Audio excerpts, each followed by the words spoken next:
My apple cobbler with pie crust recipe is easy and delicious.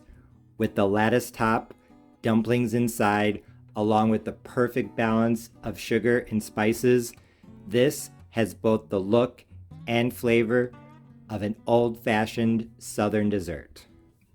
Here in this pot, I have just over 3 cups or 24 ounces or 680 grams of peeled and sliced and still very obviously frozen apples.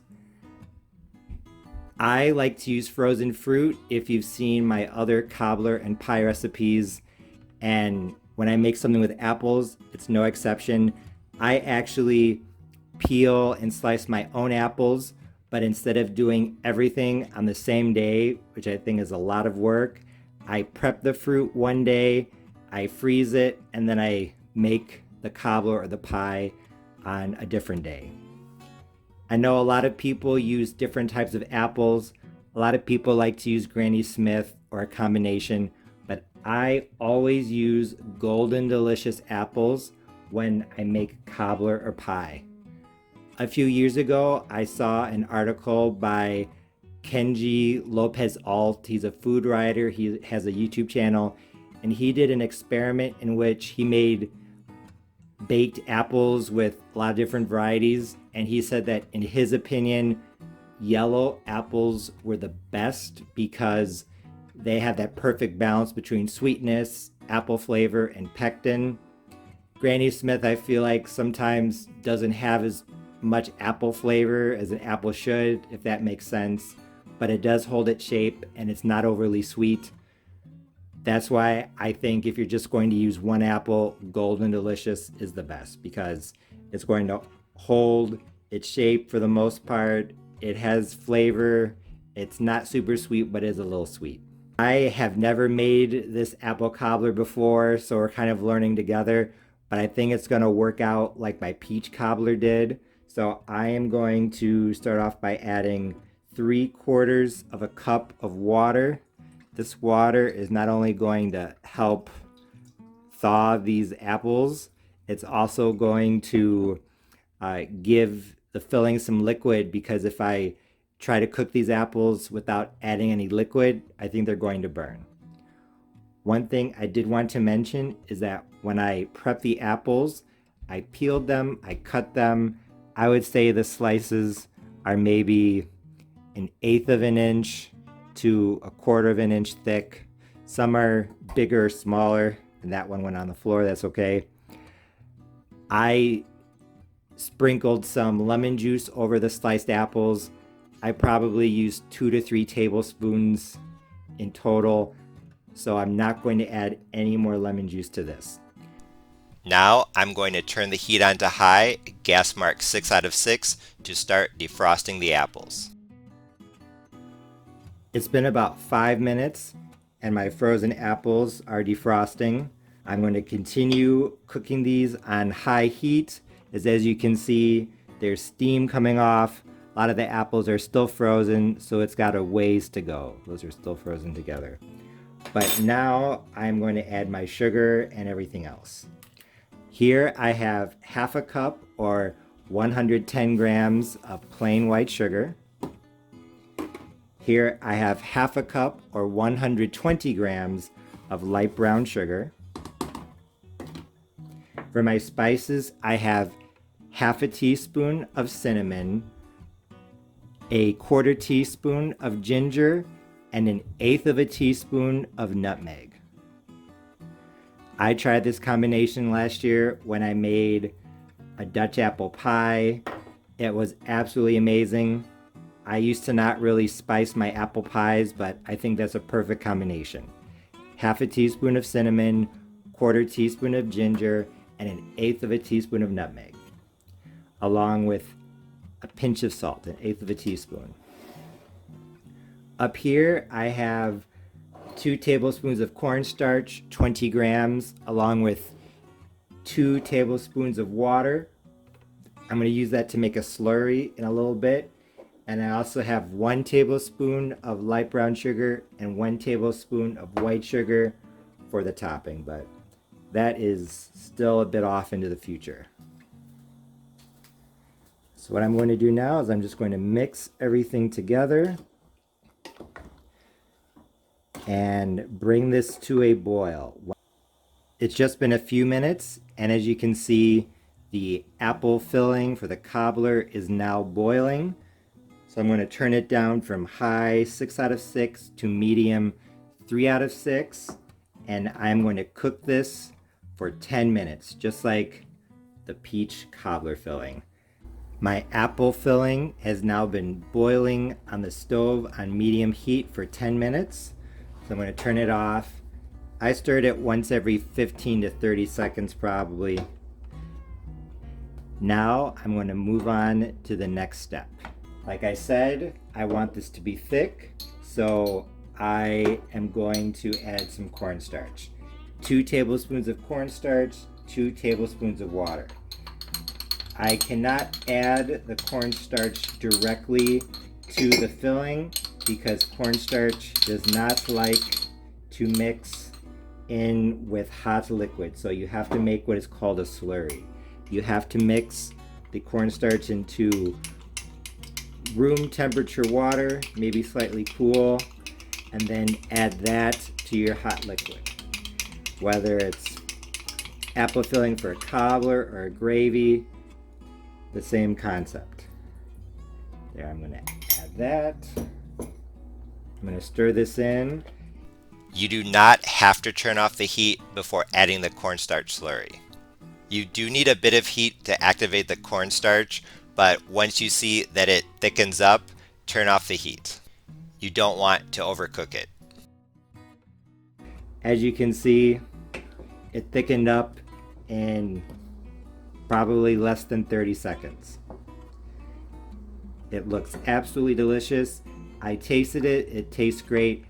I'm not gonna lie, I am tempted to add a little bit of extra water because I want the cobbler to be juicy. As you can see, the apple filling has cooled down a lot. Let's see if you can get a better look. I am actually going to add some more water. I added a little more water off camera. I think that this is good, but like I said, a cobbler is usually juicier. I want more juice, so I'm going to add a bit more.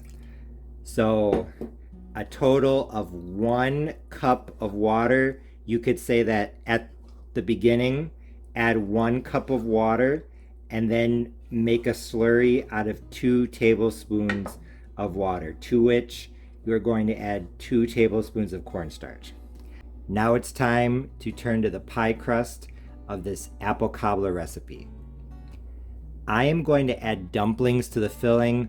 A lot of old-fashioned southern style cobblers, like my peach cobbler or blackberry cobbler, they add little pieces of pie crust to the filling itself.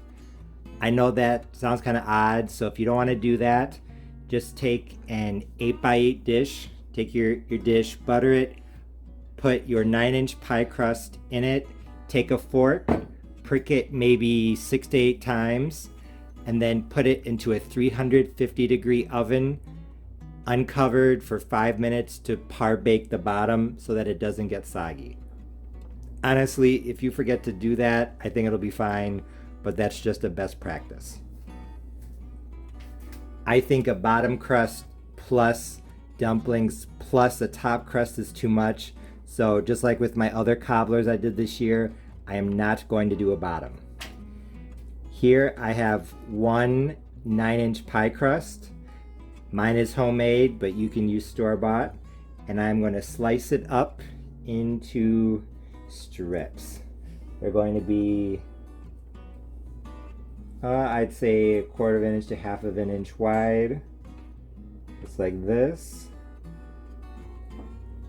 And then I'm going to slice them into little pieces this way. They're not all going to be the same size. That's okay, some are bigger than others. And I'm literally just going to peel them off of the wax paper, and I'm going to put them into the filling. After I add in maybe 2 strips, I am going to mix them in. I finished mixing in the dumplings. As you can see, they fell apart and the bit of flour is starting to thicken up the filling even more. Now I'm pouring it into a buttered 8x8 casserole dish, and I'm going to smooth it out to make sure that the fruit and the dumplings are evenly distributed. And then I'm going to put on the lattice top. And now for the top crust. If you want to, you could certainly put on a solid top pie crust. Just make sure that you cut in some slits so that the steam can escape. But I really like to use a lattice top for my cobblers. I have a second 9-inch pie crust. To save some time, I went ahead and already cut the slits. And now all I'm going to do, I'm going to lift up the crust and literally just lay it on top of the filling. I am going to leave one crust length between the strips. That. There's no magic number of strips.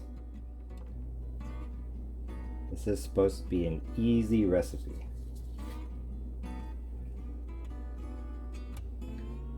Just like so. And now the opposite direction. Some people I know they like to braid lattice tops. You can if you want to, but I think the filling is kind of juicy and the type of pie crust that I like to use is kind of thin, so I think it would be kind of difficult. I am just going to do this. Just going to lay the strips of dough on top of each other. And now for the finishing touch. Here I have 1 tablespoon of white sugar and 1 tablespoon of light brown sugar. I am going to mix those together and I'm just going to sprinkle them on top of the cobbler. Once I get the sugar sprinkled on top, I'm going to bake this uncovered at 350 for, I'm guessing, 50 minutes. Sprinkling this on top, trying to aim for the crust, but if I get it into the filling, that's totally fine. And as always, when you bake a fruit-filled cobbler or pie in the oven, make sure that you bake it on top of something. So I am going to use my pizza pan because if the juices boil over, you don't want the juices for an apple or peach or blueberry, whatever cobbler, to get onto the bottom of the oven. As the Argentines would say, that would be a lot of quilombo or a lot of mess and hassle to clean up. I just pulled the cobbler out of the oven a few minutes ago. It was in at 350 Fahrenheit, uncovered, for 50 minutes. 50. Honestly, I fell in love with my apple cobbler at first sight. With a neatly done lattice top and a golden brown crust, it definitely had that old-fashioned look that I was going for. This is my first video using my new camera, so I think you can really see just how beautiful it was. I wasn't quite sure exactly how I wanted to slice it, so slicing it this time was a bit difficult than with my other cobblers. But yet again, that was just me being a perfectionist. Although my old-fashioned apple cobbler with pie crust recipe looked magazine picture perfect, it tasted even better. Honestly, I was really impressed with how this turned out, especially since, like I mentioned earlier in the video, this was my first time ever making it. The filling itself had a lot of apple flavor, since instead of using Granny Smith, I used Golden Delicious apples. The apple pie filling had the perfect balance of spices and sugar. There was just the right amount of sweetness and spice to enhance the apple flavor without competing against it. The texture of the filling was perfect as well. The apple slices were soft yet still firm, the majority of them holding their shape, with the smaller pieces of apples breaking down into the rich syrup. The crispy pie crust forming the lattice top was nice and crispy. and the extra sugar that I sprinkled on top added a nice bit of extra crunch. The pie crust dumplings that I added directly to the filling were nice and soft, so I really enjoyed the contrast in textures between the crispy pie crust and the crunchy sugar on top and the soft apples, syrupy filling, and dumplings inside. Although I'm really pleased with how my southern style old-fashioned apple cobbler with pie crust turned out, other people might want to add fewer dumplings. Instead of almost an entire 9-inch pie crust, maybe just half. Or you could just do a bottom crust and leave out the dumplings totally. I do think that the flour from the dumplings helps to thicken the filling a little bit, so you might want to cut back on the water by maybe a couple teaspoons, maybe up to a tablespoon, if you want a cobbler that slices and holds its shape. And in regards to the extra water, I'm glad I added the extra water because otherwise I don't think this would have been juicy enough. Overall, I'm really happy with how my old-fashioned apple cobbler with pie crust recipe turned out. It would be the perfect fall dessert. So let me know if you make it. As always, thanks for watching. See you next time.